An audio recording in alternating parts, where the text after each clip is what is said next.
As you guys know, I have been going to the gym for 3 years. I have done a lot of things right, and I've also done a lot of things wrong. But the number one thing I have noticed that everybody has in common is they think that doing more equals getting more out of it, which is, you would think realistically with everything else in life, if you put more effort to your job, right? If you do more work, you'll get a raise or whatever. My unemployed ass, I got no idea how that works, but you would think with fitness it's the same thing. If I go to the gym more, if I lift more, if I eat stricter, if I do this, I'm gonna have a better physique. And I am going to tell you 5 things that you can do less of in the gym and actually see more progress, or just still see progress. These are a lot of common misconceptions because every single year new science comes out about fitness and old stuff needs to be pushed out, but that takes a long time. So these are some things that you might not know. Also, this hair tie is cutting off my circulation. Jesus Christ. I hate it when you forget you leave a hair tie on all night. Maybe that's just a fat thing that happens to me because my carotid arteries and my veins are all filled with cholesterol, but and red 40, but anyways. All right. Number 1, you can do less lifts, aka less set, aka less volume. Now let's delve 12. Let's cave dive into the meaning of that. Volume is the amount of sets you do over a week span for each muscle group. So I'm going to use shoulders as example. When you're training your shoulders, you want to get between 1 and I think it's 16 sets per week in order to see growth. However, the important thing to note is the low end of this, right? You can do 16 sets a week per muscle group and see results, but new studies are actually showing that the lower end of the volume, like 1 to 4 sets to 5 sets to 6 sets a week, is actually more beneficial because you're accumulating less fatigue on your muscle and therefore it's recovering easier and therefore growing easier. Because as you know, to grow a muscle, you also need it to recover. So an example of doing too much, if we're gonna use shoulders for example, if you're doing shoulders 3 times a week and you're doing a workout that looks like this: 4 sets shoulder press, 4 sets lateral raise, 4 sets front raise. That's 4 times 3, 12 sets in one day. Now you're doing that 3 times a week. 4 times 3 times 3. That's 36 sets a week. That's a lot of sets. And if you remember the range I told you in the first place, that is way higher than 16 sets, right? But let me give you an example of a workout that's also going to give you just as much growth, if not more. If you hit shoulders 2 times a week and you do 2 sets or 4 sets on both days, that's 8 sets for the entire week. You've cut that by so much, literally so much. Contrary to popular belief, you do not need to just completely kill and berate your muscles in order to see progress. It's actually the opposite, because the more damage that you do to your muscles and the less time you give them to recover and the less days you do in between, the less chance you're giving your muscles to grow. And that's what you want, right? So when you're structuring your workouts, consider doing much less for each muscle group. So if you want to hit your quads, you can be doing 4 sets of quads each leg day, and that's it. That's 2 sets of maybe squats and 2 sets of leg extension, and that's it, right? Don't do too much. You don't need to do 4 sets of leg extension, 4 sets of squats, 4 sets of goblet squats, 4 sets of lunges just for your quads. It's too much. It's not going to help you, okay? The second thing you can do less of and still see progress is cardio, okay? There's a trend now where people think that it's completely needed to do an hour of cardio a day. Am I saying you can't see progress with doing an hour of cardio a day? Absolutely not. I'm not stupid. Obviously, you're going to lose weight by doing that, and obviously you're going to shed body fat as long as you're in a deficit while you're doing that, but it is absolutely not needed to see progress in the gym at all. Take me, for example.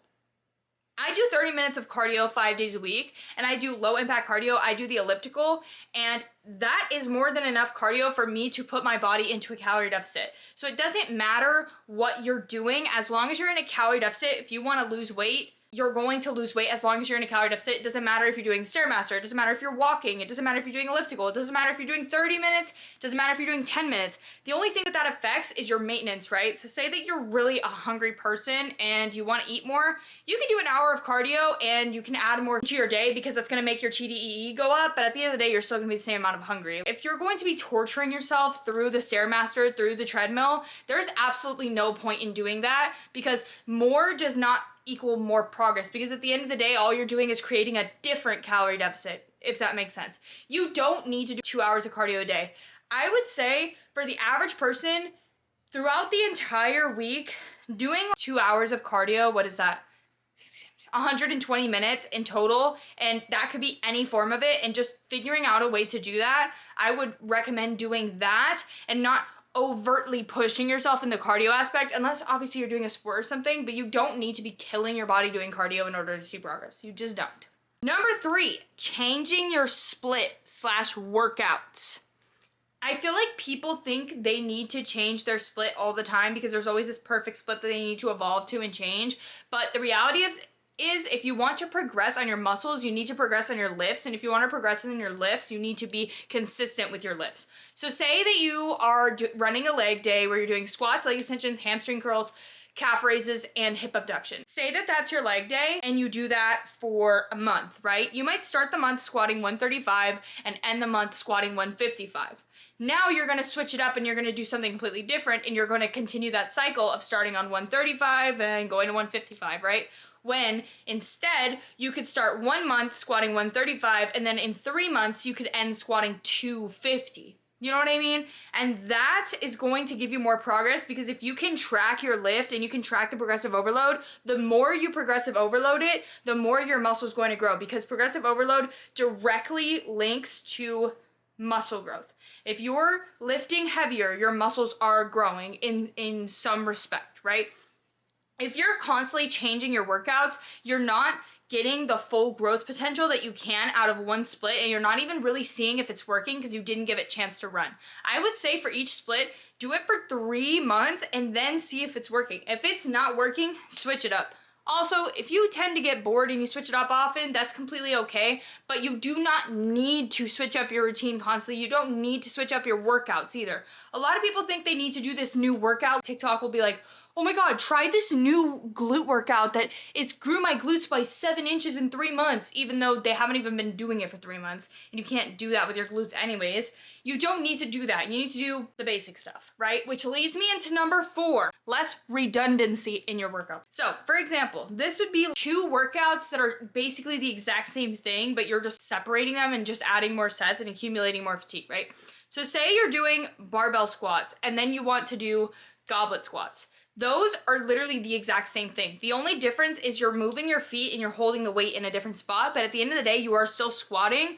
They're both squats. You don't need to do 8 sets of that, if that makes sense. A lot of people, they will target so much volume on one muscle group because they're accidentally doing the same workout over and over again. Another example would be, I'm gonna do curls and then I'm gonna do preacher curls. So you're literally just curling. At the end of the day, you're just curling. So you don't need to be doing that over and over again. Unless you are genuinely targeting a new muscle group, you're doing the exact same thing.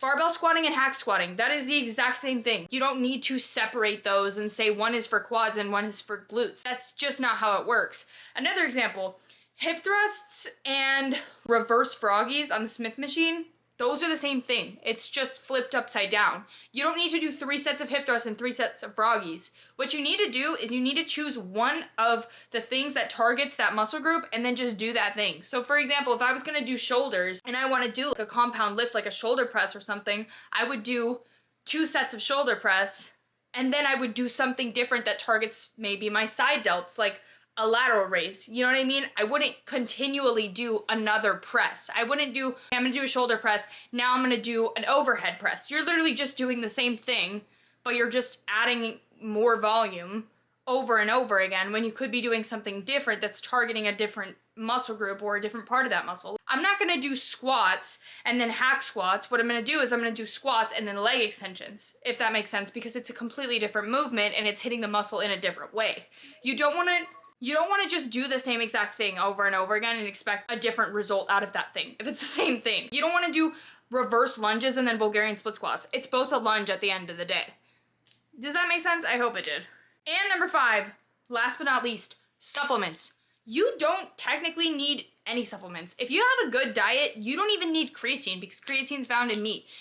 I would actually say everybody should be taking creatine, but you don't have to. Like, you don't have to take creatine in order to see progress.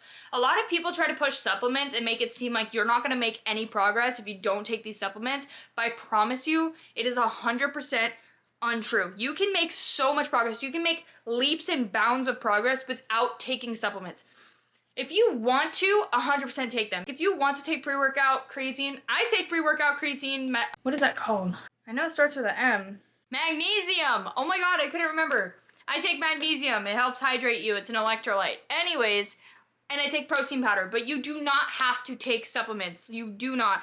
Also, there's no such thing as a booty building supplement. There's no such thing as a boob growing supplement. These things don't exist. Maybe in the future they will, but these things do not exist. You cannot take a gummy and it grow your butt. That's just not a thing. If it was, nobody would get BBLs. Nobody would get fat transplant surgeries. Like, that just wouldn't be a thing. So you don't have to have mountains of supplements in order to make progress. You don't need to have the best protein powders. You just need to eat food that's like generally good for you, and you should be able to have at least a pretty even like vitamin level. Like, you can go to like a doctor and ask about vitamins, but like when it comes to like creatine and like things like that, like magnesium, yes, they help you, but you do not need them, and you can still make a lot of progress if you can't afford things like that. So thank you guys so much for watching. I hope this video made a little bit of sense. I love you, and see you for the next one. Bye!